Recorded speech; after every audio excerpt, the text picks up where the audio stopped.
ناراض مت ہونا، کچھ کڑوی باتیں آنے والی ہیں. ہاں پہلے بتا دوں، میری تقریر تمہیں یار کو بے چین کرتی ہے، سبب کیا ہے وہی کہتا ہوں جو دل پر گزرتی ہے. اب جو لاک ڈاؤن کچھ دن سے ہوا ہے نا، تو متولیوں نے اماموں کی جان کھا لی. محتمم جو مدارس کے ہیں انہوں نے مدرسوں کا خون پی لیا. میں سب کیمرہ ہے میرے آگے، میں کہتا ہوں دنیا سنے اسے.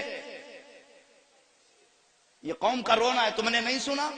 کچھ دن پہلے برسات ہوئی، چھت گری، امام کے بچے اور بیوی میں اسی میں دب کے ختم ہو گئے. یہ قوم کروڑوں کروڑوں روپے مسجد میں تو لگا دیتی ہے، امام کے حجرے تک کا انتظام نہیں کر سکتی، اور پھر کہتے ہیں ہم نے ترقی کی ہے. کیا خواب ترقی کی ہے جو تمہیں 5 ٹائم اللہ کی بارگاہ میں لے کے جاتا ہے، تم اس کی چھت تک نہیں بنا سکے؟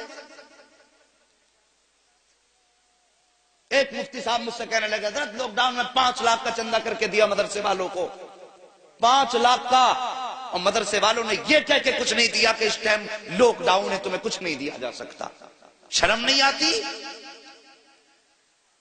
میں تو سب کی بات کرتا ہوں، چاہے وہ اوپر کا معاملہ ہو یا نیچے کا ہو، کسی کا حق نہ مارا کرو، کسی کا حق نہ مارا کرو. ابھی کچھ دن پہلے اخبار میں ایک تصویر اور آئی، کسی حافظ نے پھانسی لگا کے اپنی، وہ مر گیا. بات یہ نہیں اس نے اچھا کیا یا برا کیا، بحث اس سے نہیں کہ وہ غلط کیا یا صحیح، بحث یہ ہے کہ یار قوم نے ایک امام کو کتنا مجبور کر دیا کہ وہ بچوں کے چہروں کے بھوک کے اثرات نہ دیکھ سکا.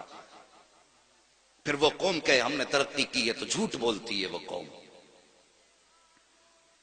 کتنی مجبوری لگی ہوگی اس باپ کے سامنے جس نے بچوں کے ہوتے ہوئے پھانسی پہ لٹکنا گوارا کیا. کیا کبھی کسی نے اس کے درد کے بارے میں سوچا؟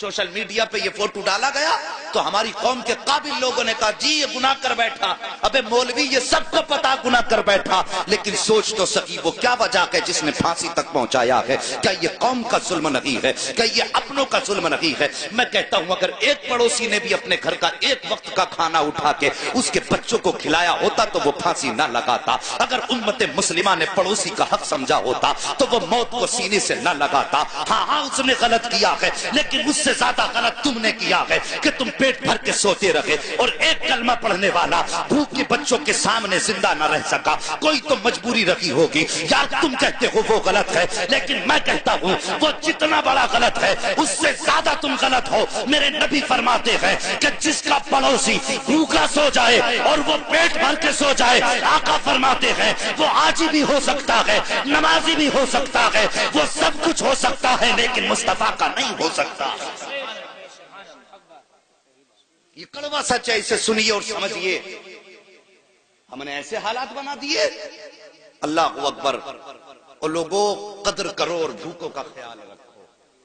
میں سمجھتا ہوں امیروں سے کئی گنا زیادہ ہمارے غریب اچھے ہیں. کم سے کم غریب کا پڑوسی فاقے سے تو نہیں سوتا. یہ ہم نے اکثر دیکھا ہے جن کو اللہ نے دولتیں دی انہیں چغل خوری سے فرصت نہیں. دن بھر یہی کہتے ہیں وہ میری دولت کو دیکھ کے چل رہا، وہ میری گاڑی کو دیکھ کے چل رہا، مجھے اسے دیکھ کے چل رہا. جب پیٹ بھرا ہوتا ہے تب آدمی چگلی کرتا ہے، اور جب بھوکا ہوتا ہے تو پھر اسے بچوں کے لیے کمانے کی فکر ہوتی ہے. بھوک کی فکر وہ چگلی کی فکر نہیں ہوتی، صرف بھوک کی فکر ہوتی ہے. جب آدمی پیٹ بھر کے کھا لیتا ہے نا پھر دنیا بھر کی پنچایتیں لے کے بیٹھتا ہے. یہ بات میری یاد رکھنا چاہیے.